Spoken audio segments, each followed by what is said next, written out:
In this episode, we will be creating an object to help with our get and post requests and handle logging in through the SSO and storing the data for future use. I won't be going over how to interact with the database because that depends on the database server you're using and what library, if any, you are using. I will be using MariaDB, which will work just fine and work the exact same with a MySQL database. The first thing I'm going to do is I'm going to create a PHP class to hold functions for our get and post requests. So I'm going to create a new file. I'm going to call this one request.php.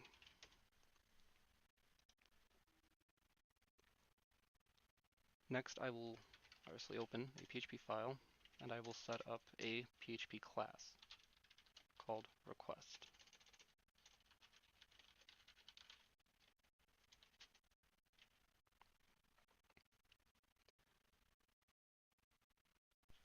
Next, I will be creating two functions, which will be static. One will be called get,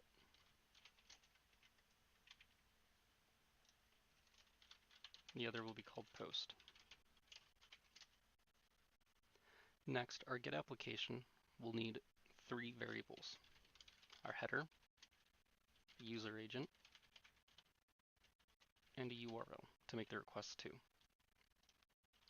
Our post will need the same three: header, user agent, a URL, but we'll also need a fields and a fields string.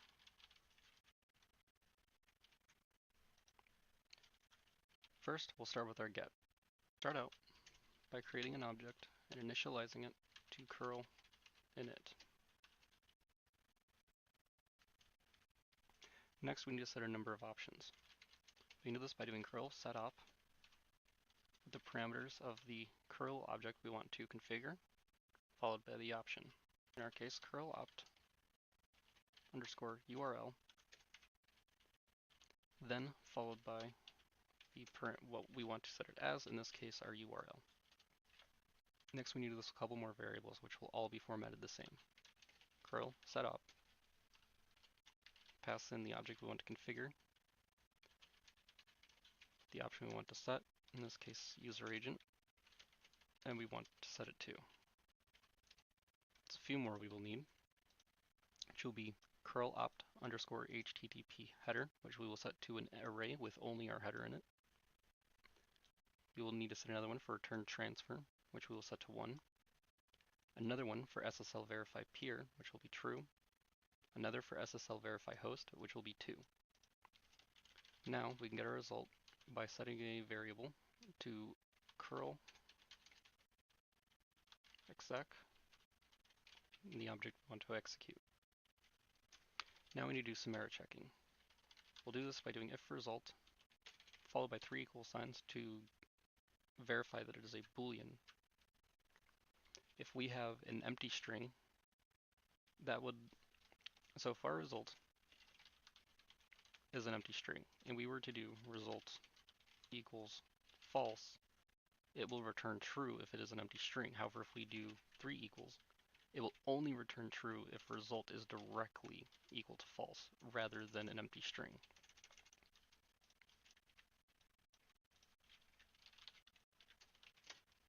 Once that's done, we will get our curl error out of the object. Then we will close it, and we will return false. If it's succeeded, we will curl close and return JSON decode result.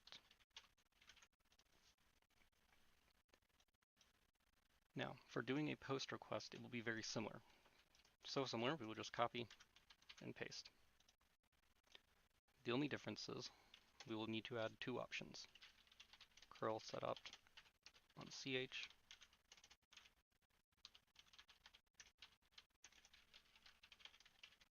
post, which would be count fields, curl setOp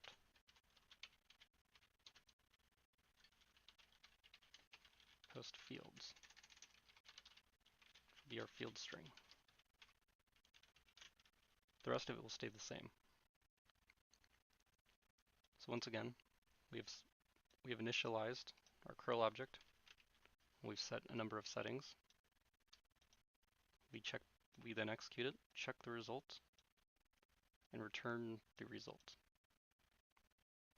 The results we will be receiving will all be JSON encoded, so that is why we do JSON decode before we return it, so that we are left with an object rather than a string of JSON data. Now the request is done, we can create our login page, or our login file. In my case, it will be called login.php. This page will simply redirect the user to where they need to be in order to log in with their EVE Online account. So the first thing we'll need is we'll need to create a URL object with this base URL, which will be in the description below. And onto that, we want to append some data.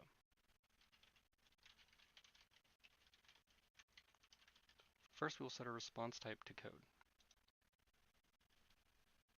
Next, we'll set our redirect URL, and we will append some information. But first, we need to bring in the data.php, which has our data that we sent on the developer website.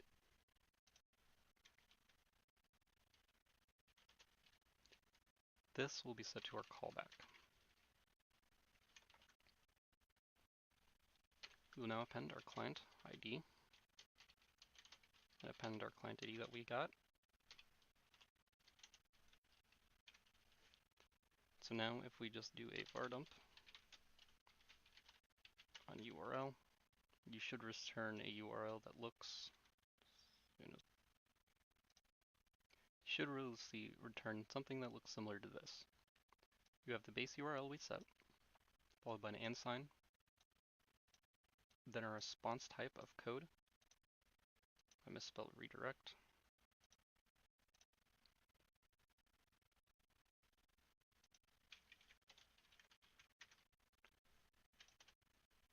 Followed by a redirect URI, which is our callback, which I actually need to adjust that because that needs to be on a different port, followed by our client ID. Next, we just need to redirect the user. I'm going to do that by checking if headers have been sent already. If so, we're just going to echo a script, window.location, append our URL, and the script tag. Else, we can use PHP to redirect to the URL. The PHP version, we just need to die there. Helps to spell the function correctly. So now when you go to that page, okay, we forgot the state parameter. Before you can send a request, you need to add a state parameter, which is supposed to be a randomly generated string, I do believe. It has to do with security, something that you can check to make sure that the response is from the correct location, that it has the correct information that you sent it, something along those lines. I think it explains it more in some of the documentation. I've yet to really look into what it does. So for now, and for this purpose of this video, I'm just going to create a random string that I'll use as state for now.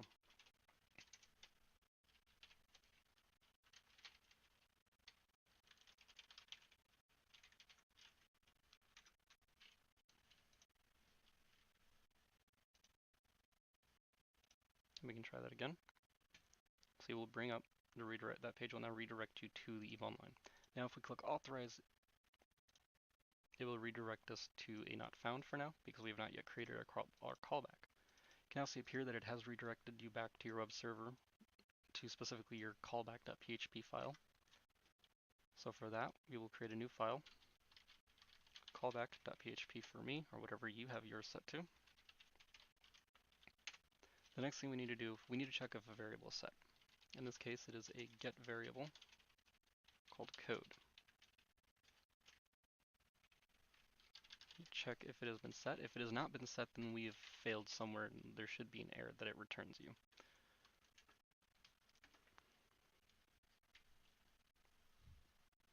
If there is no error, we will have this code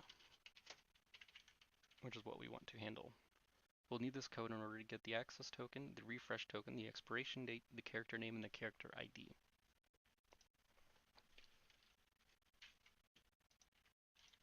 So I'm going to take the code and I'm going to store it inside of a variable for easier access. Next, we need to start making some requests.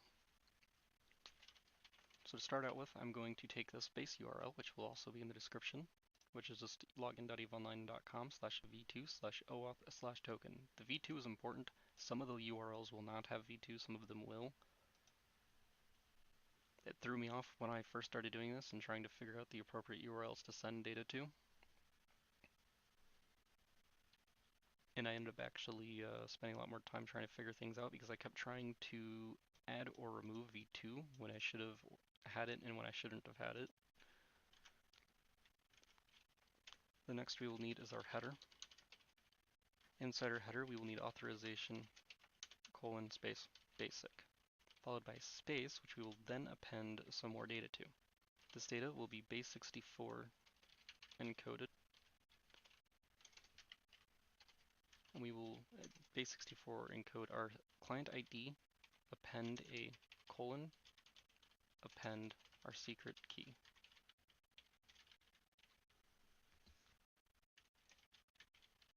Next, we need a user agent.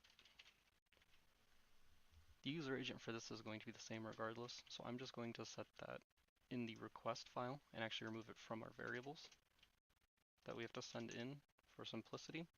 This is just going to be replaced with a string, which in this case will just be my username. This basically just tells them who's making the request, or is a way of telling them who's making the request, essentially. So it kind of gives them a way to know who it was. So like for instance, since this is my program, I will put, say, my username or the name of the program or stuff like identifying information so that they know who it is, ideally. At least that's what I've got from documentations and other sources that I've seen. So I might be wrong on the actual use of that, but that's just what I found and what I've seen. So that's what I'll be using it for now.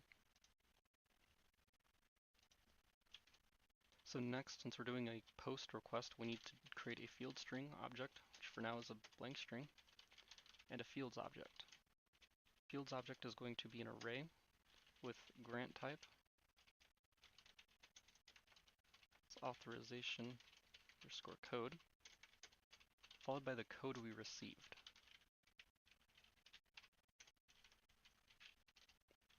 Next, we need to do for each loop, which will loop through the fields as a key value pair. And all we will do is do field string dot equals our key, appending an equals, append our value, and append an and. Finally, we will rtrim our field string of any residual and signs at the end so that we don't end up having it end on an and sign. We want it to end with our value. And this will just remove the last and sign that we added. Now we can do our request. So in order to do this, I will need to require in two files actually, because I've also not required in our data.php.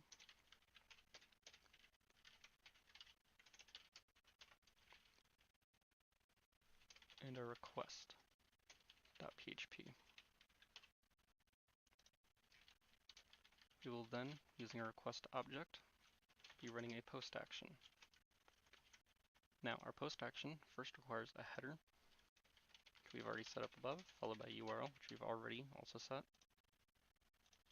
followed by our fields, inner fields string. We will just store that into a response variable. Next, we will grab some information from our response, which will be the access token and the refresh token.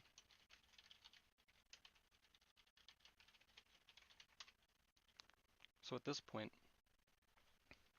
I will also do a var dump on our response variable. So now if we go back to our login.php page, it'll redirect us. We can select our character, click authorize. I messed something up. My file is not named correctly. So I will rename this to Eve callback and refresh the page. So this is what it returns us when we have a successful post request to the URL. It will return us an access token, which is this crazy long string. Expires in, which it says 1199. I need to look into that to see exactly what that is, but we can get an actual expiration date timestamp. It tells us what the token type is, which in this case is bear, and what our refresh token is. This allows us, so your access token only lasts 20 minutes before it has to be refreshed. After 20 minutes is up, you have to send a refresh request using this token in order to continue using the access token.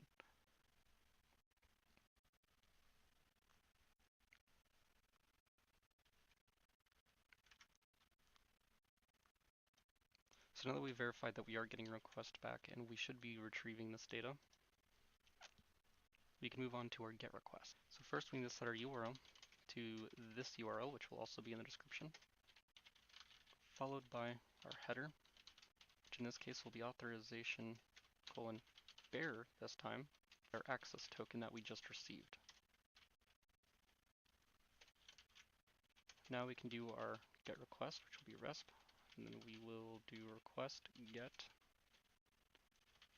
And now our GET request only requires a header and a URL. So we will just pass in our header and the URL objects we just created. And we will verify that that worked by doing a var dump on that.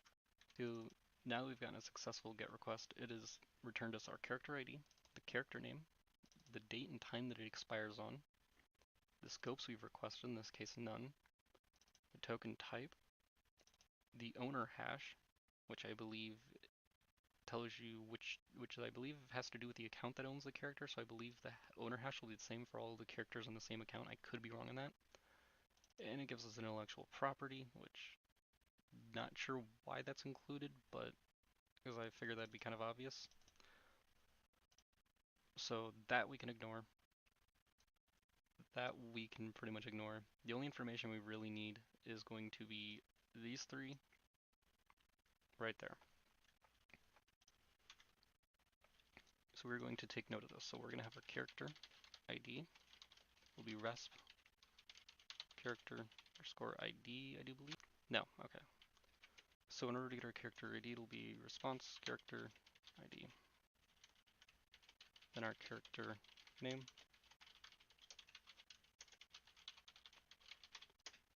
The thing that irritates me with this is that here they switch to doing a camel case, whereas up here it is underscore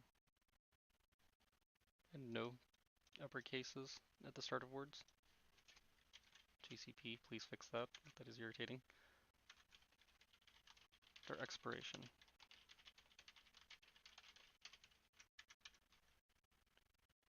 Which in this case is called expires on, not expiration. So the next thing for us to do is database interaction. Now this is the point where you would store some of this information into a database for later access and use. You will need to secure against external access to this database. You will not want people getting access to things like the access token and the refresh token. And if someone does get access to it that's not supposed to, you need to invalidate the tokens as soon as possible. Now I'm not going to go over the database interaction and actually storing this in a database. You can figure that out on your own.